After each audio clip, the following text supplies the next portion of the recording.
प्रस्तुत है 2020 का लेखा जोखा।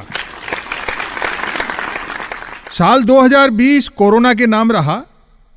वायरस लाए हवाई यात्री जिसे भुगता पदयात्रियों ने। अक्सर सुनने में आया कि जिसके कोरोना निकला वह मरा नहीं और जो मरा उसके कोरोना निकला।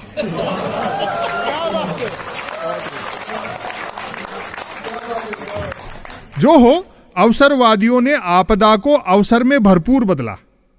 चर्चा यह भी रही कि अवसर बनाने के लिए ही आपदा पैदा की गई है। अधिकारों की मांग करने पर सरकार ने कर्तव्य याद दिलाए। भूखों ने रोटी चाही तो उपवास के फायदे बताए गए।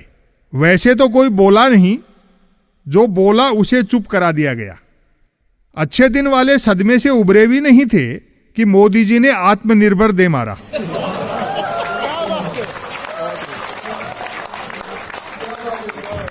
भाजपा के कॉपीराइट वाला कैसेट निरंतर बजा। डीजल पेट्रोल हमारे हाथ में नहीं है, रुपया अंतर्राष्ट्रीय कारणों से गिर रहा है। महंगाई बेरोजगारी के लिए कांग्रेस जिम्मेदार है, बाकी सारी समस्याएं नेहरू छोड़ गए। फिर भी कोई दिक्कत हो तो पाकिस्तान चले जाओ। आईटी, ई कॉमर्स और फार्मा कंपनियों ने कमाया, बाकी सबने गंवाया। नई कहावत बनी, सरकार मेहरबान तो जियो पहलवान। परंपरागत बाजार का यह हाल रहा कि सांसदों विधायकों के अलावा हर सामान का लेन देन ठप रहा। तथाकथित आईटी सेल ने जलती तीलियां मिशन भाव से फेंकी, जिनसे यहां वहां खूब आग लगी। अधिकांश मीडिया ने आग बुझाने का काम केरोसिन डाल डाल कर किया।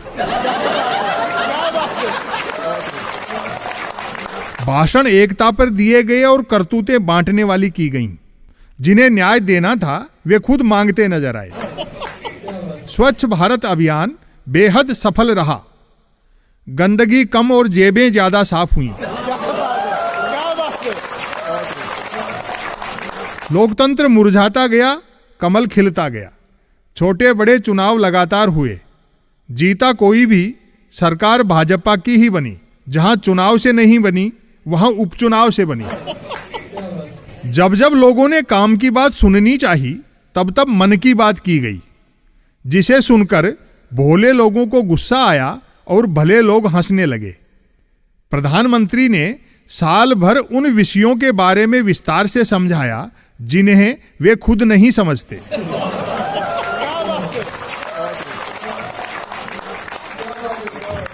सिनेमा कलाकारों के यहां से ड्रग्स वगैरह बरामद हुई और छापे वापे भी पड़े।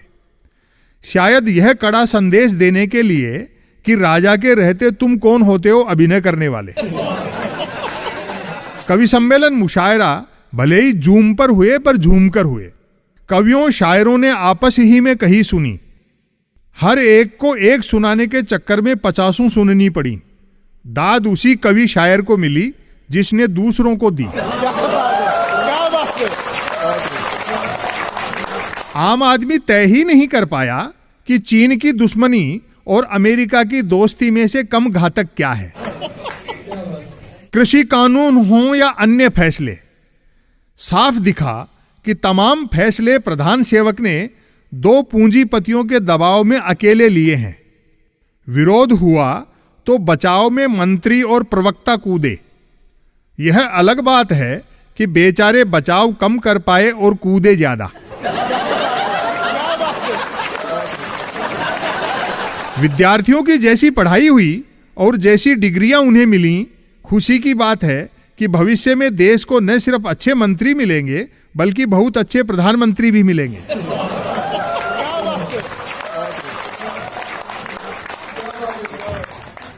कुल मिलाकर 2020 में करिश्मा घटा और दाढ़ी बढ़ी।